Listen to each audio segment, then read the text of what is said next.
What's up, everybody? Welcome back. We're here with some more NFL preseason DFS picks and lineup advice, FanDuel and DraftKings this time for the Sunday, August 13th slate. 4 days in a row of preseason DFS action, and we're here at Occupy Fantasy to give you the top plays. Welcome. I'm Brian Jester, co-founder at Occupy Fantasy. Back from my vacation. Big shout out to the rest of the Occupy Fantasy crew. Chris, who's been stepping in the past few days on the videos. The rest of the Occupy team, Chuck and Brandon, did the stream for you yesterday. And I'm here filling back in, trying to follow their lead and give you the best plays. In this video, going to give you 4 groups of players, not just 4 players, but 4 groups of players that you have to play on today's slate.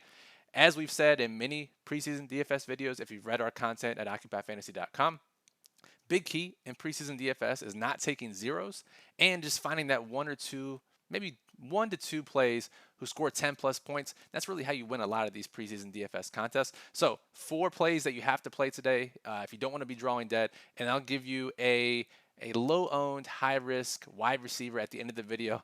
I'll do my best Chris impression.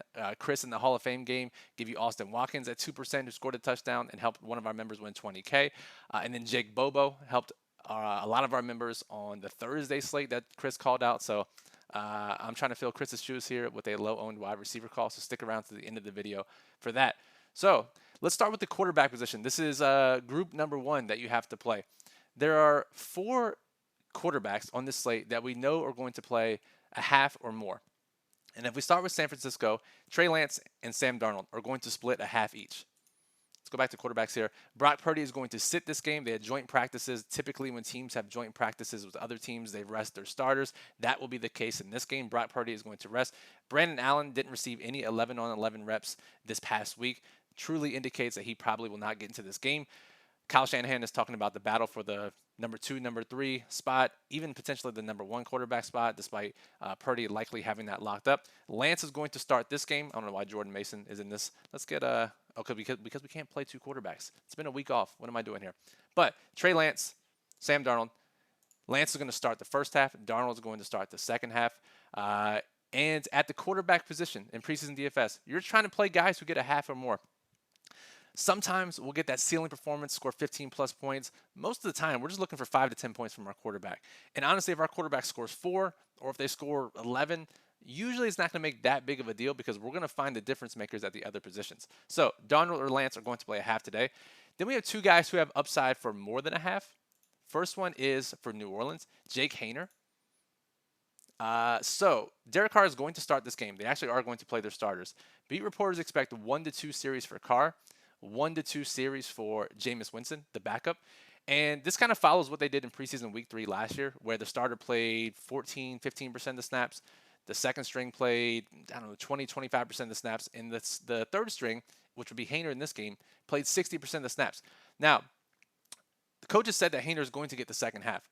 But there is upside for him to come earlier into the game, into the second quarter. And that's actually what they did in preseason week 3 last year, where their quarterback 3 came in before halftime. So Haener has more than enough upside here in this game to get more than a half of work. Now, the question is, can he score more than Lance or Darnold with maybe a series or 2 more? Who knows, right? He is the third string quarterback on the Saints. But it's about playing time. And I think Lance and Darnold, we haven't looked at the underdog props yet for today. We haven't looked at other content around the industry to truly judge who's going to be the most popular. I'm recording this before 9 a.m. Eastern on Sunday. So stay tuned to our daily plug on OccupyFantasy.com later this afternoon to see who we think is going to be the most popular, and maybe Haener can be a pivot with more upside. The other quarterback that is in that same boat, and honestly could play even more, if I can click on the right team here, is Aiden O'Connell for the Raiders. Let's put him into the lineup really quickly and go back to the quarterback position. Jimmy G is going to sit. He was a part of the joint practices here. Brian Hoyer, the backup veteran, expected to play very minimally in this game. That leaves just Aiden O'Connell and Chase Garbers to get the majority of the work here. By all indications, the coaching staff really want to see what they have in Aiden O'Connell. Can he be the long-term starter even, the backup this year? And a lot of beat reporters are expecting him to play at least a half, maybe more. So if Hoyer comes in and plays a couple of series and they give Garbers just the garbage time work for Garbers, then O'Connell is going to play at least the second and third quarter, maybe a little earlier, maybe a little later. So O'Connell, higher drafted than Haener of the Saints, so maybe more talented, more fantasy ceiling in that regard. But O'Connell probably going to play a half. The only thing is here, we have Lance and we have Darnold. We know they're talented. They're veterans. We know they're going to play a half.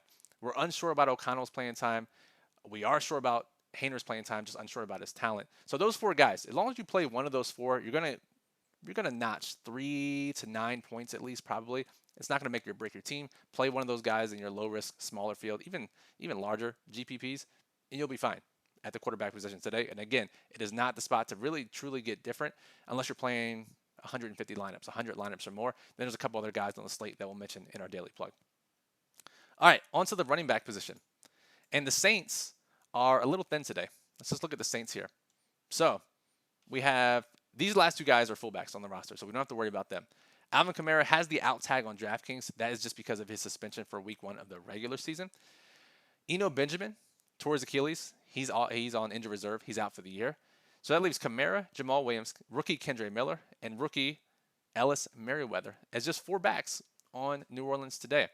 Now Kamara and Williams, veterans. Kamara typically hasn't played a ton in preseason. Let's go to the Saints depth chart just to confirm this for you. This is ourlads.com. Really quickly up to date. Now, the ordering of the depth chart may not be as strong as the team depth chart, but making sure these guys are on the roster, ourlads.com is one of the best resources. So we have Jamal Williams, Kendre Miller, Kirk Merritt, and Ellis Merriweather, and then Alvis Kamara is down here as a reserve because he's on the suspension list. Now, you may notice Kirk Merritt here.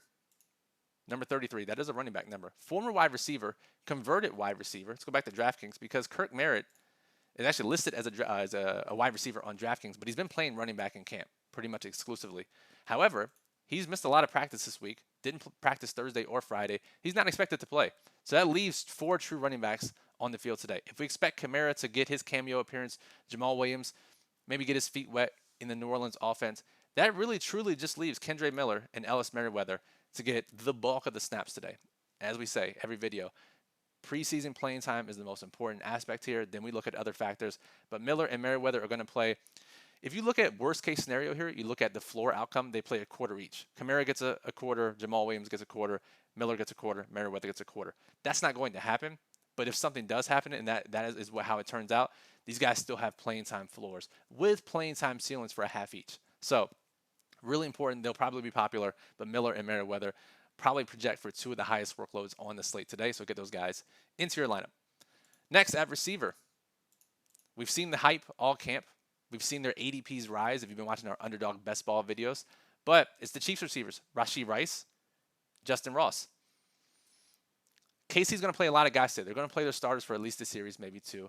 They have a lot of guys on the team. However, typically, Andy Reid, despite splitting up the playing time among each individual unit in his preseason games, there are a couple of receivers that typically eclipse 40, even 50% of the snaps in a game. One really variable that factors into that is, are they rookies? Oftentimes, we saw it last year with Sky Moore. We've seen it with Tyreek Hill in the past. When these guys are rookies, they typically get that first and second team action or second and third team action to really get them acclimated into the offense. Rashee Rice, Justin Ross qualified. Now, Ross is not a rookie, but he didn't play last year with that neck injury. Super talented guy, remember, was leading the team in targets at Clemson on a stacked college offense.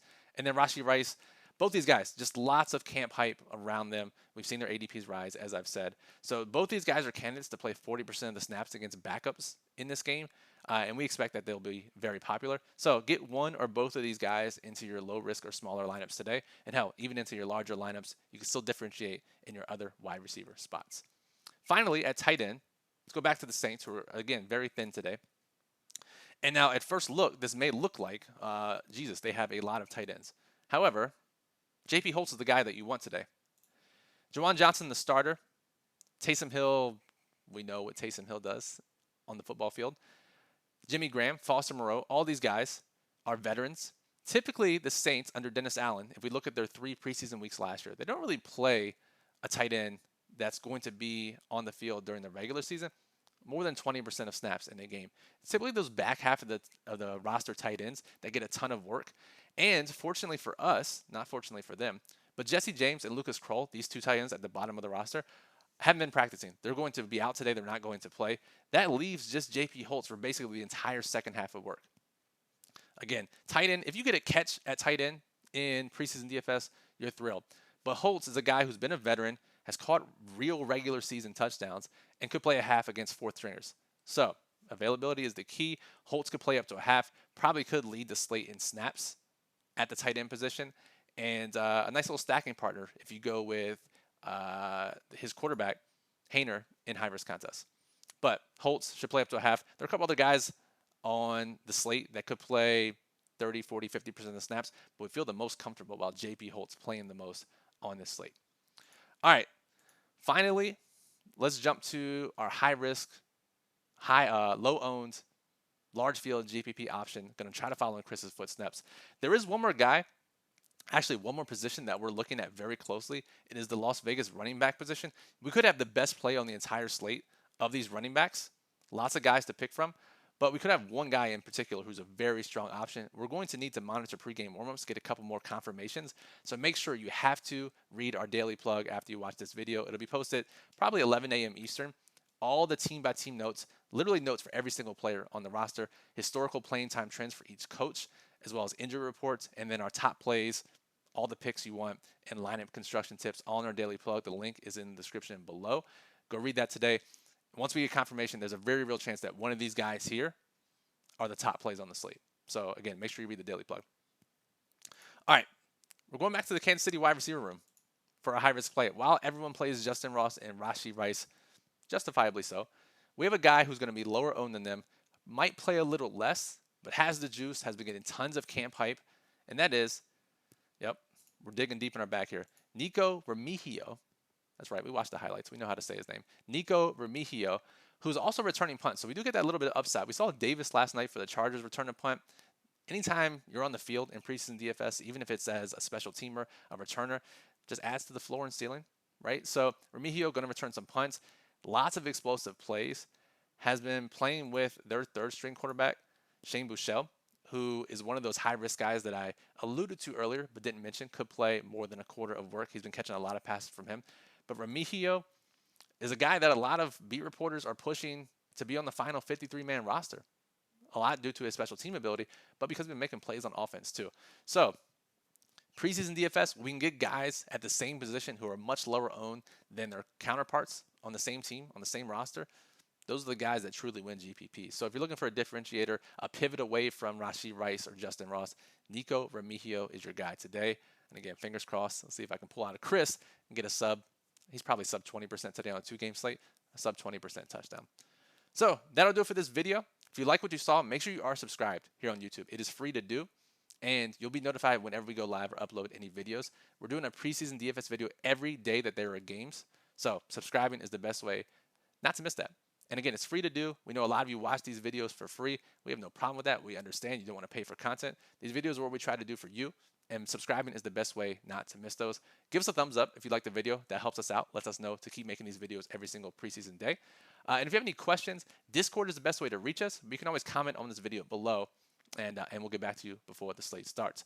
Now, for those of you who want the more in-depth information, want notes on every player, want lineup construction tips, want stacking partners, we looked at every practice report. We know which receivers are pairing with which quarterbacks. We wrote that out for you. Every single quarterback on the slate. The daily plug. OccupyFantasy.com is where you can get that. Link is in the description below. And our lineup builder is preloaded with our top plays. So you can actually build up to 300 preseason DFS lineup for FanDuel and DraftKings using the top plays in our daily plug. It doesn't get much easier to win money in preseason DFS. So, Brian Jester for Occupy Fantasy, thank you for listening. I'm glad to be back. Hopefully you're glad that I'm back as well. We appreciate you watching, and good luck in today's 2-game NFL preseason DFS slate.